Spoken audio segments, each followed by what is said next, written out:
Bonjour, c'est Magali. Vous écoutez les conversations à quoi on rêve. Dans la vie, là, moi, mon travail, je ne vous l'ai jamais dit encore, c'est que j'accompagne les organisations à changer et à développer le leadership. Puis avec ce balado, mon intention, c'est d'engager des conversations importantes. Oui, avec mes invités, mais j'espère vous inspirer pour en provoquer d'autres dans vos organisations, dans vos familles, avec vos amis. Parce que, vous l'avez remarqué certainement, le monde du travail change beaucoup, surtout depuis les derniers mois. La société change rapidement en ce moment à toutes sortes d'égards. Puis je pense que c'est important qu'on entende diverses voix pour qu'on puisse construire ensemble un futur qui nous ressemble, puis un futur où on a le goût, où on a le goût d'aller. Cette semaine, on va parler de culture d'entreprise, mais avant de parler de notre sujet, laissez-moi vous présenter Jonathan Léveillé, avec qui je suis super contente de commencer la deuxième saison. Bonjour Magali. Bonjour, merci d'être là. Merci beaucoup pour l'invitation, c'est super apprécié. Bien content d'être avec vous autres aujourd'hui. Super. Alors écoute, on va parler de ton rêve, puis on va parler de culture d'entreprise dans quelques instants. Mais avant, je vais passer au travers de ta bio et puis on va faire une petite question brise-glace pour essayer de prendre contact avec l'humain derrière l'homme d'affaires. Donc, Jonathan, passionné de technologie depuis que tu es tout petit. On m'a raconté qu'à 19 ans, donc il y a 15 ans de ça, c'est ça? Tu as fondé dans le sous-sol de chez tes parents, avec 100 $ ton entreprise qui aujourd'hui existe toujours, hein, Open Mind Technologies. Et Open Mind est en croissance depuis les dernières années et ça continue. Tu t'es d'ailleurs classé parmi les 500 entreprises ayant la plus grande croissance au Canada. Bravo.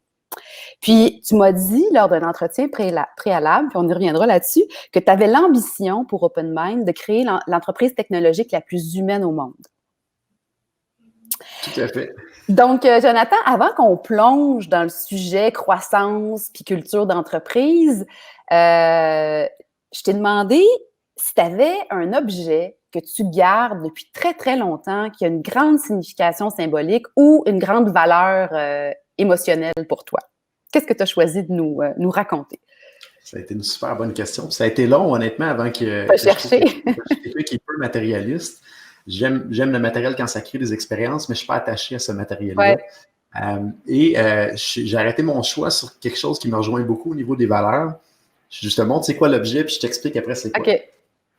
Ce sont des piles de petits cartons que j'ai toujours proche de moi, soit au bureau, soit dans mon sac de portable, dans le nord, au chalet ou même à la maison. Puis j'explique un petit peu c'est quoi ces fameux cartons-là que tout le monde me trouve bizarre, que je traîne partout. C'est suite à une formation quand j'avais à peu près 20 ans, il y a quelqu'un qui m'a montré le moyen de vraiment bien retenir la connaissance des livres quand on passe à travers d'un livre et non de réussir à passer le livre à travers nous et nous à travers un livre. Puis ce que j'ai appris dans cette formation-là, c'est de sortir tous les petits éléments intéressants qu'on a vus dans le livre. Donc, chaque carton représente un élément intéressant que je voulais me souvenir. Et c'est ce que je fais dans le fond. À chaque matin, je prends 3-4 cartons, je le lis, je le mets en bas de la pile, puis je me promène d'un livre à l'autre. Fait que ça me permet à travers le temps vraiment de revivre ces livres-là puis de voir ce que j'ai mis, ces actions-là dans l'entreprise ou dans ma vie. Puis je dirais, c'est la chose que je serais le plus triste de perdre si jamais, je me dis toujours, si jamais le bureau passe en feu, ouais. Je perdrais ces cartons-là, je perdrais plusieurs années d'extraction de connaissances dans des livres que je relis toujours en continu. Fait que je dirais, c'est l'élément qui me rejoint le plus, puis qui est le plus sentimental aussi, parce que souvent, je vais relire j'appelle ça des wisdom seeds, des graines de sagesse en bon français. Puis on dit, oh mon Dieu, quand j'ai lu ce livre-là, je trouvais ça tellement soit inatteignable ou que ça faisait pas de sens. Mais quand je le relis 3, 4, 5, 10 ans plus tard, je fais, oh mon Dieu, OK, ça avait du sens, puis je l'ai mis en action, puis ça a permis d'aider l'équipe, l'organisation ou des clients. Fait que c'est pas mal l'élément, je dirais, que je serais extrêmement triste de perdre en termes de matériel. Puis c'est rattaché beaucoup à la connaissance qui est dans mes valeurs personnelles. Parce que donc, je comprends que tu lis beaucoup. Tout à fait. Je lis. Maintenant, c'est plus en mode audio avec. Il y a tellement de bons systèmes comme Audible qui appartient à Amazon. Généralement, à peu près 1 à 2 livres par mois environ depuis les 15 dernières années. Donc, tu continues à prendre des notes à l'écrit, à la main, sur tes petits cartons. Exactement. Puis c'est incroyable la capacité. la force que ça nous donne à retenir l'information, le fait de l'écrire et de le relire à plusieurs reprises dans le temps, c'est hallucinant. Ça donne vraiment un bon effet de levier. Là.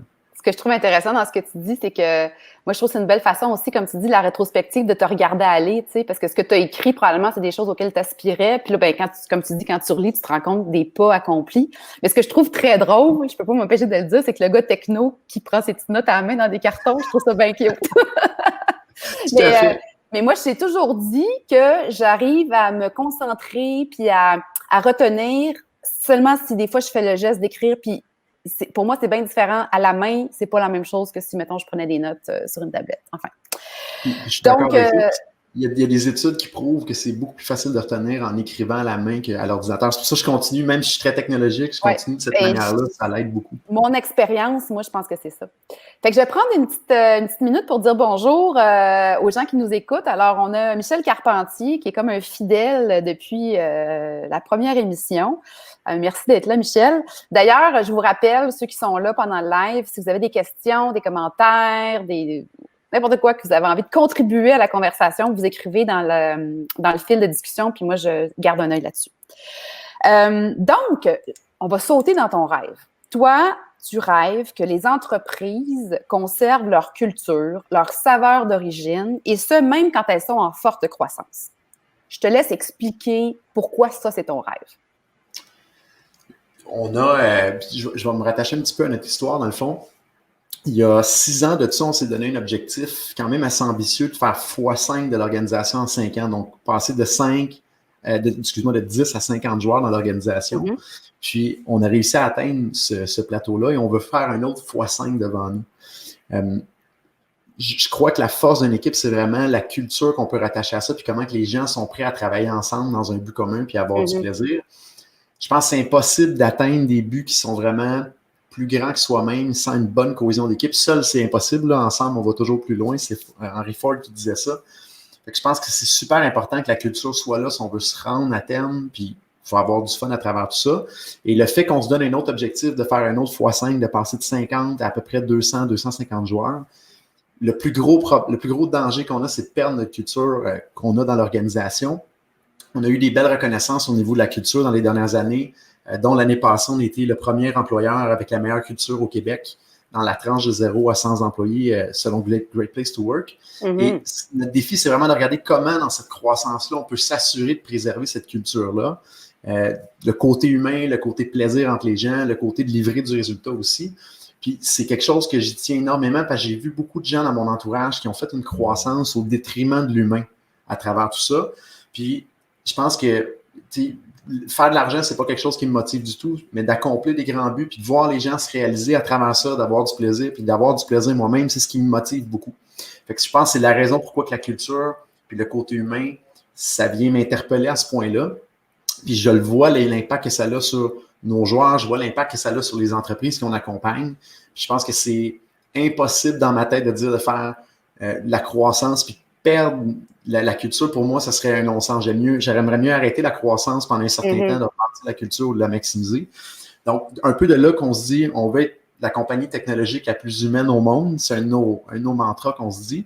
C'est un peu paradoxal, technologie, l'humain. Notre but, c'est de mettre la technologie au service de l'humain et non l'humain au service de la technologie. Puis ça vient se marier un peu avec notre culture d'organisation puis où est-ce qu'on veut s'en aller devant. Mais en même temps, Jonathan, il y a 2 affaires que je retiens dans ce que tu viens de dire, puis je pense que tu as tout à fait raison. Quand tu parles de culture, on parle des humains, on parle du comment on fait les choses. Puis en même temps, c'est vrai qu'en général, c'est un danger. Hein? La croissance, souvent, menace la culture d'origine. Bon, évidemment, toi, tu as ce souci-là pour ton organisation, mais en même temps, je crois comprendre que tu penses que ça serait mieux pour tout le monde d'avoir ça à l'esprit. Qu'est-ce que tu penses que ça... Premièrement, pourquoi c'est un danger? Pourquoi la croissance? Puis tu sais, je pense qu'on pourrait même dire de la croissance qui n'est pas rapide. La croissance tout court, pourquoi ça devient un danger, d'après toi, d'entacher la saveur de base, là? C'est ce qui a fait que l'entreprise s'est distinguée au début. Bien, je pense que chaque entreprise a un âme, a une histoire, a des valeurs. Le fait d'avoir une croissance fait qu'on a plus de joueurs souvent qui vont venir se joindre à l'organisation. Puis si cette passation-là, au niveau de l'historique de l'organisation, le pourquoi on le fait, les valeurs de l'organisation, en quoi qu'on croit, si on n'est pas capable d'amener les nouveaux joueurs à la même connaissance de ces éléments-là, fait qu'on perd un petit peu la cohésion entre les joueurs. Puis le fait de tout le temps avoir des nouveaux joueurs dans cette croissance-là qui rentrent également, fait que les gens, des fois, se connaissent un peu moins. C'est un petit peu plus difficile de jouer en équipe ou d'avoir du plaisir, le temps de briser la glace, puis le temps d'avoir certains événements en dehors de la compagnie pour souder un petit peu les amitiés. Fait que je pense que c'est un petit peu sur le côté amitié, sur le côté connaître l'historique, connaître les valeurs de l'organisation. Le fait d'amener un flot de nouvelles personnes en continu peut vraiment créer un problème à ce niveau-là. Puis je pense que c'est une des raisons pourquoi c'est si important de faire attention dans le processus de sélection des nouveaux candidats. Puis c'est un peu ce qu'on a fait ici, je dirais, dans pratiquement toutes les questions qu'on pose dans les entrevues. C'est vraiment pour tester les valeurs des joueurs, pour voir est-ce qu'il va y avoir une cohésion avec l'équipe, pour essayer d'améliorer un peu toujours l'esprit d'équipe puis l'esprit des valeurs qu'on veut vivre versus la détériorer à travers le temps. Si je comprends bien, toi, quand tu fais dans ton processus d'entrevue, tu ne vends pas ta culture, mais tu regardes voir d'abord si la personne a fit dedans. Parce que tu vends la culture, des fois, tu peux te tromper. Hein? L'autre, il dit « Ah oui, j'aime ça, j'aime ça. » Donc, c'est comme une espèce de décodage du fit entre humains.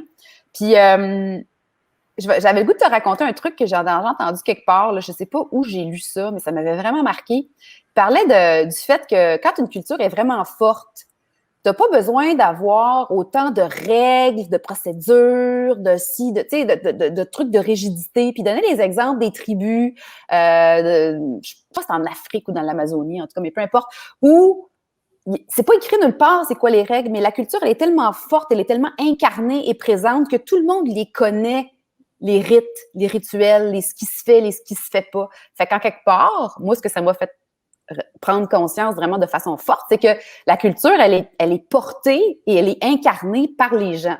C'est comme, tu beau avoir des affaires sur les murs, ce qui fait que c'est là, c'est que c'est l'individu qui le porte. Exactement. Puis, je me rajouterais même un petit quelque chose là-dessus. Il y a quelqu'un on brainstormait des idées avec un autre entrepreneur, puis il me disait, Jonathan, c'est quoi pour toi c'est quoi pour toi la culture d'une entreprise, puis comment ça se représente? Puis, en échangeant des idées, on est arrivé un petit peu au même constat, c'est comment les gens se comportent. Quand, exemple, moi, dans mon entreprise, quand je ne suis pas là, comment les gens se comportent. Ou quand les gestionnaires ne sont pas là, comment les gens se comportent. C'est un peu ça, la culture d'entreprise. Ça va donner vraiment une idée. Est-ce que les gens vivent vraiment ce qu'on pense qu'on veut mettre de l'avant quand les gens ne sont pas là, un peu plus au niveau gestion? C'est vraiment, je pense, ça, le vrai reflet de la culture en tant que tel. Fait que théoriquement, effectivement, si les valeurs sont bien vécues, bien, généralement, les comportements vont venir avec. Puis ça permet de mettre un peu moins de processus ou de règles à travers tout ça, parce que les gens peuvent prendre des bonnes décisions à travers les valeurs de l'organisation. Bien là, tu viens de mentionner un élément. Tu sais, je pense que j'aurais pu te demander, mais comment on fait ça? Ça passe par quoi? Bien, évidemment, tu viens de nommer un élément fort. Bien, les gens qui sont en position de leadership, en position de gestion, ils ont comme un rôle, ils ne sont pas les seuls, mais ils ont un rôle d'incarner de façon cohérente et constante cette culture-là. Mais qui d'autre, puis comment d'autre, toi, dans ton organisation ou dans ce que tu vois, comment on fait pour s'en assurer? Tu sais, parce que je pense que toi et moi, on n'est pas en train de parler de la culture d'entreprise, c'est la table de ping-pong puis les bureaux flyés. Là. C'est pas ça. Ça, c'est du décor. Fait que comment tu fais pour qu'elle existe au-delà de tes valeurs puis de tes mots que tu as écrits sur ton site Internet? Là? Bien, je me collerai un petit peu au procédé de comment on l'a fait, puis ça va expliquer comment on maximise le fait de le vivre. Ce qu'on a fait pour bien définir les valeurs de l'organisation, au début, quand j'ai parti de l'entreprise, les premières années, il n'y en avait pas clairement décrites. Après ça, on a commencé à sortir quelques mots qu'on a mis sur un mur, puis bon, comment qu'on vit ça, puis on essaie de l'inculquer aux gens. Mais le dernier exercice qu'on a fait, ça fait 1 an et demi pratiquement qu'on leur a fait, c'est que on a pris plusieurs personnes de l'organisation. On avait à peu près, je pense, une vingtaine de gens dans une salle. On a dit, OK, première étape, là, chacun en silence, marqué sur un papier. Pensez à la personne que vous trouvez la plus wow dans l'organisation, que vous dites, cette personne-là, si on pouvait la cloner, on le ferait. Là. Puis marquer des qualités de cette personne-là. Et là, tout le monde s'est mis à penser à qui sont wow dans l'organisation, puis marquer pourquoi ils les trouvaient wow. On a réuni les gens en groupe par après. On a dit, regardez s'il y a des choses communes entre ça, puis allez mettre au mur ce que vous voyez, soit en termes de mots, soit en termes de phrases, pourquoi vous trouvez ces gens-là wow. Ça a permis de mapper un petit peu, puis on s'est rendu compte on avait des sujets extrêmement communs. Et là, ça venait directement des gens de mentionner qu'est-ce qu'ils voudraient voir dans l'organisation, puis pour eux, c'est quoi le candidat ou le joueur idéal avec qui travailler. Mhm. Donc, tu sais, l'élément d'avoir du Fait que tu avais plaisir. comme une vraie réponse, hein? Parce que si tu avais posé la question autrement, quel est le candidat idéal ou joueur, là, tu aurais peut-être eu une espèce de réponse un peu intellectuelle, tandis que là, c'était comme du réel, du senti, du vécu que tu as eu. Fait que c'est comme ça ment pas, Exactement. ça. Puis en mettant ça à ce moment-là dans des mots, dans des phrases, et en alignant le processus d'embauche par la suite, Ouais. mais ce groupe de gens-là qui ont décidé c'était quoi les valeurs de l'organisation, ben on s'assure à ce moment-là, les nouvelles personnes qui rentrent, qui soient le plus proches de ça. Donc, à travers le temps, on rajoute tout le temps de plus en plus des joueurs qui sont collés à ces valeurs-là au départ. Fait que ça, c'est une chose. Après ça, comme on dit, c'est qu'il faut que le leadership dans l'organisation démontre ces valeurs-là. Mais un bon truc qu'on a eu d'un coach, de Cléo Maheu, qui est une excellente coach qui nous a beaucoup aidés, c'est que avant, on avait des valeurs qui étaient des mots, passion, excellence, humain, résultat, puis ça restait plus sur un mur qu'autre chose. On a transféré nos valeurs dans des phrases qui sont mentionnables dans le quotidien. Un exemple, une de nos personnes, en tout cas de mon côté, moi je trouvais wow dans l'organisation, c'est quelqu'un qui trouve toujours des solutions, qui se concentre beaucoup plus sur les possibilités de solutions que sur le problème. Mhm. Puis, on l'a mis en mots, c'est fait partie de la solution. Fait que quand quelqu'un est négatif puis qu'il met toute son énergie sur le problème, il dit, OK, comment tu peux faire partie de la solution?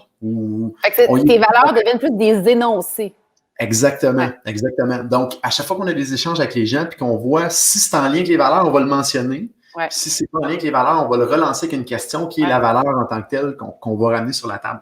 Fait que ça a aidé énormément à être capable de vivre les valeurs dans le quotidien, puis de parler aux gens, puis de toujours remettre ça de l'avant dans nos conversations. Fait que ça a été vraiment un effet de levier énorme qu'on a eu de mettre ça en application. Puis si jamais ça peut aider d'autres entreprises, je vous conseille fortement dans votre prochain exercice ou dans un futur exercice de définition des valeurs, de le tourner dans les phrases qui sont mentionnables dans le quotidien. Moi, j'aime bien aussi, j'avais fait ça pour une organisation, un espèce de quiz pour pouvoir de nommer, tu sais, comme c'est quoi le comportement, tu sais, les comportements qui fit ou qui fit pas, puis ou voici les valeurs, tu sais, les valeurs d'entreprise étaient dans leur cas des énonces, des mots, mais comment on le voit chez nous ou qu'est-ce qui est un comportement chez nous qu'on verrait pas. Puis là, à ce moment-là, là, les gens, ils jouent avec le mot, tu sais, ils jouent avec la matière, puis c'est beaucoup plus compréhensible.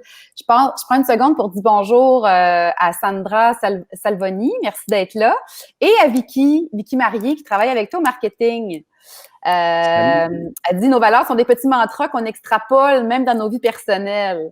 Ben d'ailleurs, j'ai pensé à Vicky pendant que tu me parlais parce que je sais que Vicky, elle a intégré votre équipe pendant le confinement. Et puis, j'avais le goût de faire une parenthèse quand même qui est assez contextuelle à notre époque, mais comment tu vois ça, la notion des valeurs, de la culture d'entreprise dans un contexte de travail virtuel? Parce que je lis beaucoup en ce moment sur LinkedIn des chefs d'entreprise qui sont préoccupés sur la question, tu sais, on continue-tu le télétravail? Ben oui, le monde aime ça, mais il arrive pas avec la culture. Fait que parle-moi donc, parce que Vicky, elle, semblait me dire qu'elle y avait goûté à plein de papilles à la culture, puis en fait, elle n'a pas vraiment vécu le travail au bureau, peut-être récemment, là, mais au moment où on s'était parlé. Donc, je te laisse parler de culture versus virtuel. Là. C'est, je pense, une zone d'inconnu dans laquelle on est à l'heure actuelle. Puis c'est drôle parce qu'on en parle pratiquement chaque jour. Puis hier, on en parlait avec un de mes collègues, Mathieu, que j'apprécie beaucoup dans l'organisation. On se rend compte de dire, bon, est-ce qu'on ramène tous les gens le plus possible au bureau ou pas, le plus rapidement possible? On a une limite de quantité de gens qui peuvent revenir, mais un coup que ça revient, il y a beaucoup de gens qui veulent revenir au bureau, mais un coup rendu au bureau, ils se rendent compte que c'est pas comme avant parce que c'est pas tout le monde qui revient. Mm-hmm. Donc, ils se font une illusion, demain que je revienne, ça va être aussi wow qu'avant, mais quand on revient, des fois, il manque le petit effet wow ou les collègues avec qui on avait plus de culture collée ensemble. Ouais. Donc, on est vraiment dans une zone à l'heure actuelle où à chaque semaine, on regarde la situation et on se dit, bon, qu'est-ce qu'on peut faire le mieux possible pour être capable de bien vivre notre culture, mais je dirais, pas mal tout le monde se pose la question comment on peut amener ça à un autre niveau. Puis on en est rendu au constat où on va probablement faire des exercices dans les prochaines journées, prochaines semaines avec pratiquement toute l'organisation pour dire, OK, notre culture aujourd'hui, là, il y a une bonne partie des gens qui sont en télétravail, qui vont rester en télétravail. Maintenant, comment qu'on vit ça, qu'on va avoir vos idées, on veut voir comment on peut ressortir ces idées-là. Ce qu'on s'est rendu compte, c'est que les gens ont quand même des contacts ensemble humains, mais en dehors du travail, de manière beaucoup plus fréquente qu'avant.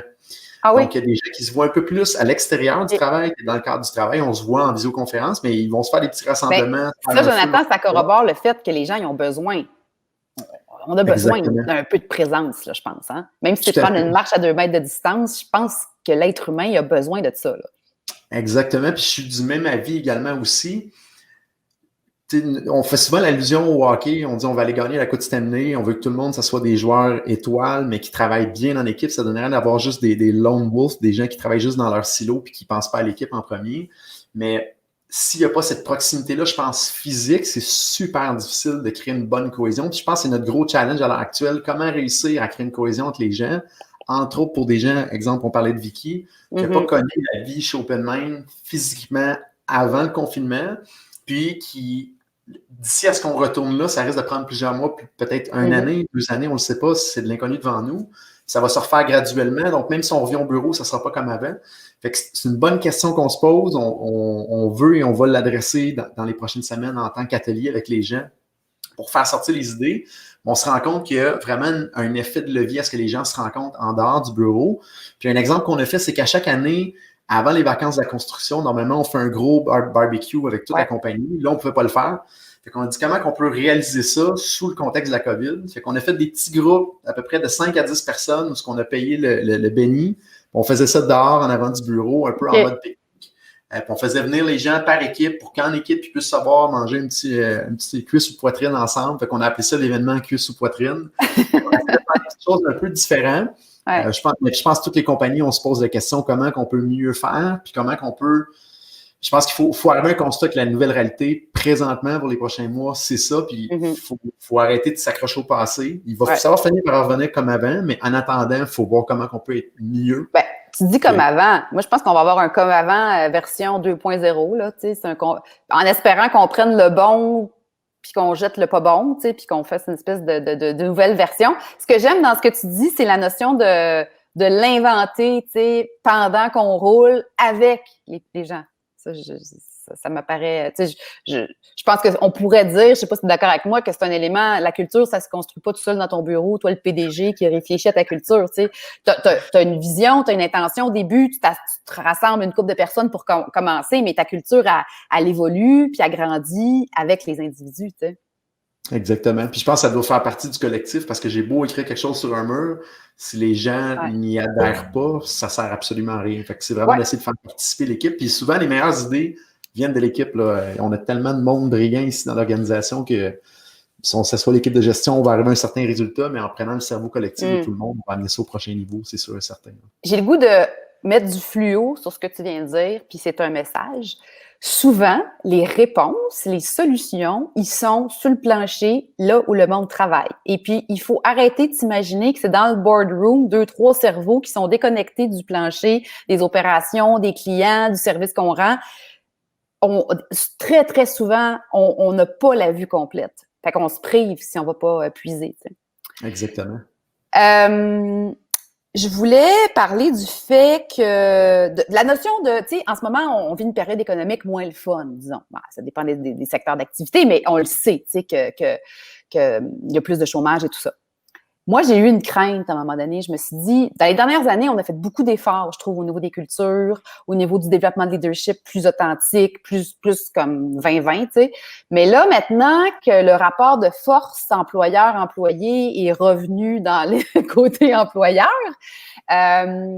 toi, en tant qu'entrepreneur, que ta business, pourquoi tu penses qu'il ne faut pas arrêter? Parce que je suppose que tu n'as pas l'intention de lâcher ça, là, étant donné l'importance que tu y accordes. Tout à fait. Puis, je pense que c'est le fun sur un certain angle, ce qui arrive présentement, parce qu'on va voir, je fais souvent une analogie avec on est dans la mer, là, puis il y a des vagues. On va voir quand la marée va descendre, puis c'est ce qui est en train d'arriver, qui se baignait tout nu. Autant au niveau financier qu'au niveau culture. Là. C'est drôle. Il y en a qui voulaient vivre une culture juste pour dire, j'ai vraiment un problème d'embauche, puis en réalité, je me maquille une culture. Exactement, c'est en plein ça. Ça va être le fun de voir qui était vraiment en accord avec, en authenticité avec leurs actions. De notre côté, moi, je pense que c'est super important. Tu sais, la culture d'entreprise, quand j'ai démarré l'entreprise, c'était un mode de survie les 5 premières années. Fait que de penser prendre du temps pour la culture d'entreprise, c'était inimaginable. Si je perdais 2-3 minutes, dans ma journée, j'avais l'impression qu'on allait faire faillite le lendemain. Les 5 années d'après, on a commencé à s'initier un peu à ça. Puis dans les 5 dernières années, on a mis un très gros focus là-dessus. Puis c'est un peu comme semer un jardin. Hein. Quand on le fait, on se demande qu'est-ce que ça va donner. Puis des fois, c'est X mois, X années plus tard qu'on voit vraiment le résultat. Puis je suis tellement surpris puis étonné du résultat que ça donne de prendre soin des gens autour dans l'organisation, puis de les impliquer là-dedans aussi, parce qu'eux-mêmes doivent prendre soin d'eux aussi. Là. C'est une de nos valeurs de dire il faut évoluer, puis il faut faire partie de la solution, puis livrer du résultat autant personnel que professionnel. Mais à chaque fois qu'on met quelque chose en place, souvent, on n'a même pas les moyens de le mettre en place. On dit, OK, on l'essaye, on va regarder ce que ça va donner. Puis finalement, le résultat, je suis toujours agréablement surpris de qu'est-ce que ça donne au bout de la ligne. Fait que je me dis qu'il y a probablement un énorme potentiel supplémentaire qu'on n'a même pas réussi encore à canaliser, qu'on serait capable d'aller chercher devant nous. Puis, tu sais, c'est un balancier, hein, même si présentement, il y a beaucoup plus de gens qui cherchent des emplois que qu'est-ce que c'était dans les derniers mois. Ça va finir à un moment donné par revenir dans une logique de plein emploi. Fait que si on ne fait pas attention à nos gens, si on ne les implique pas dans les décisions, puis on ne les fait pas grandir, tôt ou tard, ça va finir par être une problématique pour n'importe quel entrepreneur. Tu sais, moi, de mon point de vue, Jonathan, par rapport à ça, même en situation avant COVID, là, où là, c'était plus difficile, il y avait la pénurie de talent, puis tout le monde était bien énervé avec ça, mais tu n'obtiens pas le maximum de ton monde, de toute façon. Si tu ne fais pas ce bout-là que tu viens d'évoquer, là, je ne répéterai pas tes propos. Fait que tu ne peux pas le faire juste pour attirer des talents ou les garder parce que là, tu as peur de les faire voler. Même si tu n'avais pas peur de ça, là, tu vas aller au bout de l'intelligence collective, tu vas aller au bout de ce que les gens sont capables de donner de leur cerveau puis de leur implication si, en contrepartie, tu prends soin d'eux d'une certaine manière dans ta culture. Fait que, tu sais, c'est comme c'est logique, hein, dans toute forme relationnelle, c'est comme ça. Hein, c'est une transaction gagnant-gagnant. En tout cas, ça devrait. Imagine que on va se mettre dans la peau d'un professionnel, OK? Mettons, les gens qui nous écoutent, là, sont pas en position de leadership de décider de changer la culture. Mais comment on peut, comme professionnel dans une organisation, soulever la question, amener notre gang à regarder ça, tu sais, parce que je suis sûre qu'il y en a qui nous écoutent qui se disent « Ah, mon Dieu, j'aimerais tellement ça, moi, travailler dans une organisation où on fait attention au monde, où on a un souci de la culture. » Mais comment qu'on peut donner, tu sais, toi, tu es un entrepreneur, là, mets-toi dans la peau de ceux qui ne l'ont pas compris encore, comment qu'on aurait pu te donner l'influx pour que tu t'y attardes puis que tu commences à te soucier de ta culture, pas juste de tes chiffres de rentabilité, là, tu sais? Bien, je pense que si on parle de c'est quelqu'un qui est dans l'équipe et il va essayer d'influencer l'équipe de gestion à se soucier de ça, il y a tout le temps deux types de culture. Il y a celle qui est formelle puis celle informelle. Le but, c'est que les deux soient vraiment identiques une à l'autre. Celle formelle, c'est celle que la direction va avoir mis en place peut-être avec l'entièreté de l'input de l'organisation. Puis il y a celle qu'on peut observer sur le terrain quand les gestionnaires ne sont pas là. Je pense que pour être capable de faire bouger une équipe de gestion, une équipe de direction, puis j'avais des discussions avec justement des gens qui sont dans d'autres entreprises qui aimeraient ça bouge un peu plus au niveau valeur. Je pense que c'est de poser des questions à ces gens-là, de dire hey, est-ce qu'on a déjà fait l'exercice au niveau des valeurs? Est-ce que ça a déjà été une priorité? Puis est-ce que vous êtes conscient un peu des effets positifs que ça peut donner pour l'ensemble de l'équipe, l'ensemble de l'organisation, d'être un groupe qui est homogène au niveau des valeurs? Puis il y a des bonnes lectures par rapport à ça. Entre autres, des livres à nous suggérer? Oui, bien, entre autres, il y a un livre qui nous a énormément aidé, qui est le livre Scaling Up, qui va permettre vraiment d'aligner une vision, une mission, mais surtout de définir les valeurs. Il y a un outil dans cette méthodologie-là qui est Scaling Up Gazelle, qui est le One-Pager Plan, qui permet d'arrimer tout le monde sur la même page. Puis, l'élément premier de cet outil-là, c'est de définir les valeurs de l'organisation. Puis, de notre côté, nous, chaque joueur qui rentre dans l'organisation, je prends le temps personnellement avec les groupes de personnes à chaque mois qui rentrent dans l'organisation pour leur expliquer en détail le One-Pager Plan et les valeurs de l'organisation. Puis quand je débute cette mini-formation-là avec les gens, je leur explique pourquoi on débute avec les valeurs. C'est un peu comme un enfant. Hein? Il y a probablement beaucoup de monde qui nous écoute qui ont des enfants. Si on inculque des bonnes valeurs à nos enfants, généralement, ils vont prendre probablement des bonnes décisions puis ils vont devenir des bonnes personnes. Si on n'inculque pas des bonnes valeurs ou on ne définit pas un cadre de valeurs dans lequel on croit, ben, il y a moins de chances que les enfants s'en aillent dans une bonne direction. Fait que je pense que c'est super important de débuter avec les valeurs dans cet outil-là de Scaling Up. Le One-Pager Plan, c'est de définir ces valeurs de l'organisation. Maintenant, aujourd'hui, il y a tellement de podcasts qui parlent des retombées, d'avoir des valeurs, d'avoir une vision, d'avoir un pourquoi. Il y a tellement d'entrepreneurs avec qui on pourrait mettre en relation le bénéfice que ça a donné, pas juste pour la compagnie, mais pour les joueurs eux-mêmes, d'être capables de grandir et s'accomplir là-dedans, parce qu'il y a des bénéfices définitivement pour eux quand la culture est forte. Je pense que c'est d'essayer de mettre les gestionnaires en lien avec d'autres entreprises pour qu'ils puissent voir c'est quoi l'effet de levier que ça a donné, de peut-être leur envoyer un petit cadeau par la poste d'un livre comme celui-là qui parle des valeurs. Il y a beaucoup de bons livres sur la culture également qui existent sur Amazon. Ouais. Il y a des livres qui expliquent comment justement faire les On exercices. peut laisser traîner le livre stratégiquement. Exactement, c'est en plein ça. Exactement. OK, j'ai une autre question à te demander. Parce que, tu sais, force est de constater là, qu'il y en a des organisations qui s'en soucient pas trop de leur culture. En tout cas, ils disent qu'ils le font, mais moi, en tout cas, je les nommerai pas, là, mais des fois, je rentre dans des places puis je fais « Oh mon Dieu! » tu sais. Puis, ils marchent pareil, tu sais. Ils fonctionnent. Ils ont des résultats financiers en haut, ils sont pas dans le rouge. Fait que, comment on pourrait faire d'un point de vue chef d'entreprise, homme d'affaires, c'est quoi la plus-value? Toi, es-tu vraiment convaincu que ça change? L'entreprise qui roule bien, malgré qu'elle ne se soucie pas vraiment de sa culture, puis qu'il y a des résultats positifs, elle a-tu vraiment de valeur ajoutée à s'occuper de sa culture, puis regarder ses valeurs, puis à commencer à se demander comment on traite les gens? Moi, je pense définitivement que oui, parce que l'efficacité puis la profondeur de performance d'une équipe va directement en lien souvent avec comment les gens sont en accord avec les valeurs de l'organisation. Mm-hmm.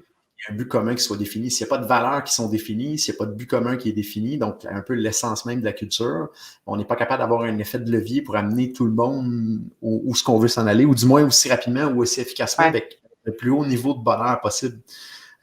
Donc, je dirais, oui, il y a des entreprises que je vois qui fonctionnent super bien, la culture, ils ne la mettent pas comme une priorité, mais puis ils se font un peu bousculer à cause de la pénurie de talent. Là. Ils vont peut-être avoir une pause là-dessus pendant quelques mois, mais ça va faire revenir. Mais tôt ou tard, il y a un autre joueur qui va rentrer dans le marché, qui vont mettre un accent, je pense, sur la culture d'entreprise, puis qui vont définitivement dépasser ce joueur-là. Souvent, en tout cas, de ce que moi j'observe, c'est dans des marchés où c'est soit un monopole ou un oligopole, où certaines grosses entreprises qui contrôlent le marché, qui disent, nous autres, c'est pas grave, là. Personne ne peut venir nous voler notre marché, mais à un moment donné, il y a un joueur révolutionnaire qui va rentrer, qui vont mettre la culture de l'avant, puis qui vont probablement aller plus loin, plus efficacement que cette entreprise-là. Puis c'est là qu'il faut faire attention, par contre, parce que la culture, c'est pas nécessairement de donner juste toujours des avantages financiers aux gens. Il y en a beaucoup qui pensent que c'est ça, d'acheter une table de ping-pong, une table de baby-foot. On n'a pas ça ici au bureau, là. Faut faire attention pour que les initiatives qu'on met de l'avant, puis on a toujours été très, très à cheval là-dessus, que ces initiatives-là ne mettent pas en péril non plus le bateau. Parce que chaque initiative monétaire qu'on fait vient nous enlever de l'oxygène pour faire un effet de levier ailleurs dans l'organisation. Fait qu'il faut être, je pense, raisonnable dans qu'est-ce qu'on met en place. Une des plus grandes erreurs qu'on a fait, c'est de mettre des choses en place qu'on pensait que le staff voulait, mais que finalement, il ne voulait pas. Fait qu'on essaie d'être un peu plus participatif. Il y a beaucoup de communication dans le how-to, là, parce qu'il y a plein de places, tu m'en as parlé, là, c'était quand tu parlais aussi, entre autres, du fait, quand il y a des nouveaux qui arrivent, des fois, la culture peut se perdre. Ben, la clé, c'est aussi c'est de voir des exemples, c'est de la communication, c'est de se faire dire, OK, tu vas dans le bon sens, tu vas moins dans le bon sens, mais c'est quand même une clé fondamentale. Puis, exactement, définitivement. Moi, ce que je remarque, c'est que quand les entreprises roulent vite, puis qu'ils sont en croissance, puis ça roule bien, puis qu'il y a des clients, ben on dirait qu'on escamote un peu le volet communication. Tu sais, qu'on va prioriser les livrables, ce qu'on comprend, là, c'est comme il y a une logique, mais on coupe là-dedans, puis moi, j'ai l'impression que c'est là où on coupe dans l'évocation des valeurs, dans le feedback qui pourrait t'aider à savoir que tu es à bonne place ou pas à bonne place. Puis, fait que moi, je pense fondamentalement que c'est pas une bonne idée. C'est pas parce que ça va vite puis qu'on a bien des livrables à sortir qu'il faut arrêter de se parler. Tout à fait. Comment vous faites, vous, pour continuer à vous parler quand ça roule en fou? Bien, il y a deux choses de base là-dedans qui sont importantes. Puis là, je ne dis pas qu'on est meilleur qu'un autre, mais ce qui nous a beaucoup aidé, c'est justement que nos valeurs, on soit capable de le mettre dans notre quotidien, dans notre parler, dans nos écrits. Okay. Ça permet de toujours amener les valeurs de l'avant puis de challenger un peu les joueurs pour dire « Hey, t'es-tu encore sur la bonne track » ou « Bouge un peu. » là. Ça, c'est une chose. L'autre chose qu'on est quand même très discipliné là-dessus, c'est que chaque joueur dans l'organisation a des one-on-one déjà planifiés dans l'horaire de manière très précise. Généralement, c'est aux semaines ou maximum aux 2 semaines avec son manager qui est un peu plus un coach qu'un manager. Puis on va parler là-dedans, on a un petit outil qu'on utilise pour voir c'est quoi les objectifs professionnels du joueur, mais personnels également du joueur pour le faire grandir sur les deux aspects, puis voir comment on peut contribuer à ça, puis l'amener au prochain niveau, puis le challenger aussi. Donc, en ayant ces deux éléments-là, les valeurs qu'on peut parler dans notre quotidien, puis un momentum déjà planifié à l'horaire pour discuter ensemble puis faire évoluer les joueurs, je pense que c'est la base ou l'essence même que même si on a beaucoup de livrables, puis même si ça bouge vite, ça, c'est non négociable. Mais là, je comprends que tu les annules pas, ces meetings-là, quand ça va vite. Là. Ils restent là. Je dirais que 80-90% du temps, c'est pas annulé. Puis, on n'est pas parfait. Je serais complètement menteur de dire qu'on n'en annule pas. On essaie de les reporter dans certains cas. Puis, on essaie quand même de faire un touchpoint, comme j'en avais un ce matin qu'on a repoussé en avant, mais j'ai quand même fait un touchpoint avec la personne, dire ça va-tu? Mon one-on-one ce matin, c'était pour parler humain avec toi. T'as-tu du fun? Puis, ça va-tu comme tu veux? Y a-tu des enjeux? Puis on s'est échangé via un autre média qui était asynchrone, mais au moins on prend un petit peu de nouvelles des gens, puis on s'assure que ça bouge et que ça avance. Tu sais, tu viens de mentionner une chose qui est fondamentale, à mon avis, et je prêche un peu pour ma paroisse, c'est la notion des gestionnaires, des leaders qui sont plus des coachs, des facilitateurs d'arriver à tes fins, de s'assurer que l'équipe est ensemble. Fait que ça prend des gens en position de leadership qui sont forts à ce niveau-là. Tu sais, il faut soit les recruter déjà forts ou il faut les former, il faut les supporter. Tout à fait. Puis, on croit énormément dans l'organisation d'aller chercher de la connaissance et de l'expertise externe. On embauche souvent des gens qui peuvent être soit un peu plus juniors dans le type de poste qu'ils ont, mais qui ont beaucoup d'énergie et qui vivent les valeurs, parce que le savoir-être, je pense que ça ne s'enseigne pas, mais le savoir-faire, on peut amener des gens de l'extérieur pour faire évoluer les gens rapidement. Dans pratiquement toutes les sphères de l'organisation, que ce soit au niveau financier, que ce soit au niveau ressources humaines, puis je déteste le mot ressources humaines, là, ça me grince dans les oreilles. On va en inventer un autre, OK? Ouais. Autant que leadership, que production, que vente, que marketing, on a des coachs un petit peu partout dans l'organisation, de l'extérieur, qui viennent nous aider à évoluer puis à avancer. Donc, puis là, c'est notre philosophie à nous, on aime mieux amener des gens avec de l'énergie qui vivent les valeurs puis les aider dans leur apprentissage puis leur expérience. À développer des aptitudes. Fait que dans le fond, toi, tu privilégies comme l'individu, quitte à ce que cet individu-là, il n'est pas nécessairement 100% prêt, mais tu vas l'emmener là. Exactement. Puis on a à date un taux de succès plus élevé sous cette forme-là. Puis c'est arrivé qu'on a engagé des gens avec plus d'expérience, un niveau d'âge qui est un peu plus loin de la moyenne que ce qu'on a dans l'organisation. Puis dans 98% des cas, ça n'a pas bien cheminé comme ce qu'on s'attendait que ça chemine.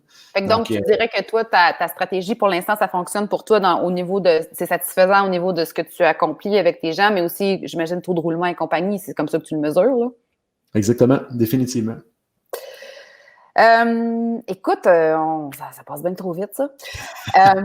Écoute, moi, je retiens une couple d'affaires, OK? Je retiens l'importance de la communication, l'importance d'incarner de façon authentique dans la quotidienneté, dans les petits détails des comportements, ces fameuses valeurs, cette culture-là, parce que c'est là qu'elle existe de façon concrète. Puis la notion d'essayer des choses dont tu as parlé, tu sais, essayer. Je retiens aussi ce qui me frappe dans ton histoire, c'est votre ouverture à vous exposer avec des regards externes, parce que tu sais, quand tu fais venir des coachs de différentes disciplines puis qui viennent vous regarder, ben t'acceptes tu ouvres ton kimono puis t'es prête à avoir du feedback et donc à changer, à évoluer. T'es pas dans un mindset fermé là. Mais là, Jonathan, c'est une petite nouvelle pour la saison 2. Je pose la question à mon invité. Toi, là, si tu avais une seule certitude, s'il y avait une seule chose que tu veux qu'on retienne ou un conseil que tu veux donner aux gens par rapport à notre sujet, par rapport à ton rêve, ce serait quoi?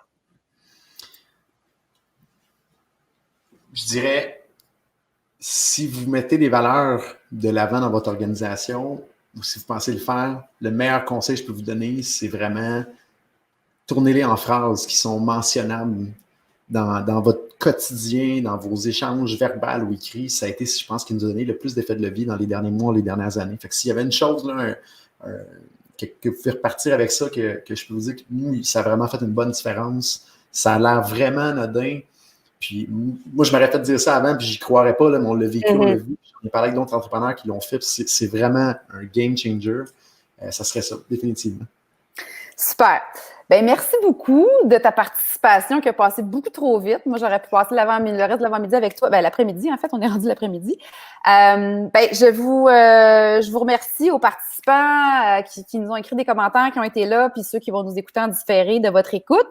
Puis je réitère que, selon moi, c'est au nous. Hein? C'est grâce à la co-création, puis je pense que c'est sorti dans ton discours qu'on va être capable de voir des changements, puis de véritablement transformer le monde du travail, parce que dans certains cas, il y a besoin de changer, là. Puis que ça commence, je crois, d'abord et avant tout par des conversations. Fait que je vous souhaite d'avoir le courage de rassembler des gens dans vos organisations, puis de les avoir, ces conversations-là. Si vous avez un rêve que vous voulez partager ou si vous connaissez quelqu'un qui serait intéressé, je suis ouverte à des suggestions d'invités. Et finalement, pour écouter les conversations passées, parce qu'il y en a quand même 15 qu'on a faites dans la dernière saison, bien, vous pouvez aller sur le site qui est mentionné ici, balado.magalieco.com, pour pouvoir les visionner. Et tout ce qu'on fait en live est aussi disponible en podcast sur Spotify, iTunes et Google. Donc, ben merci beaucoup de ton temps ce matin, Jonathan. Puis, ben bonne continuation. Pareillement aussi. Merci Bonne beaucoup rentrée. à tous. Salut. Salut.